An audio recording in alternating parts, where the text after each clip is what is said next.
उन्हाळ्याची चाहूल लागल्यावर कर्नाळा पक्षी अभयारण्यातील पाणी काही प्रमाणात आटल्याने अरण्यातील पक्षी तहानलेले आहेत।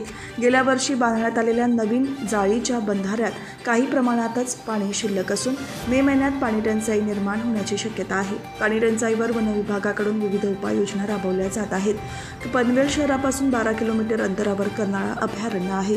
यामध्ये सुमारे 134 प्रजातींचे स्थानिक तर 38 प्रजातींचे स्थलांतरीय पक्षी कर्नाळा अभयारण्यात आढळतात। कडक उन्हामुळे हे पक्षी उन्हाळ्यात अडचणीत सापडतात। त्यांना पाण्यासाठी भटकंती करावी लागत होती। अभयारण्य परिसरात पक्ष्यांसाठी 3 तलाव खोदण्यात आले असले तरी ते दरवर्षी डिसेंबर महिन्याच्या मध्यांतरातच हे तलाव तळ गाठतात। संपूर्ण अभयारण्यात पाण्यासाठी एकच बोरवेल असून पाईपलाईनच्या माध्यमातून विश्रामगृहापर्यंत पाणी नेले जात होते, परंतु कडक उन्हाळ्यात हे पाणी पुरेसे पडत नाही। विशेष म्हणजे या अभयारण्यात कुंड्या ठेवाव्या लागत होत्या।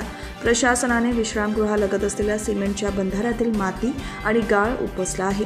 त्याचबरोबर या बंधाऱ्याची डागडुजी सुद्धा केली असून पाणी टंचाईवर वन विभागाकडून विविध उपाययोजना राबवल्या जात असल्याचे वन अधिकाऱ्यांकडून सांगण्यात आले आहे।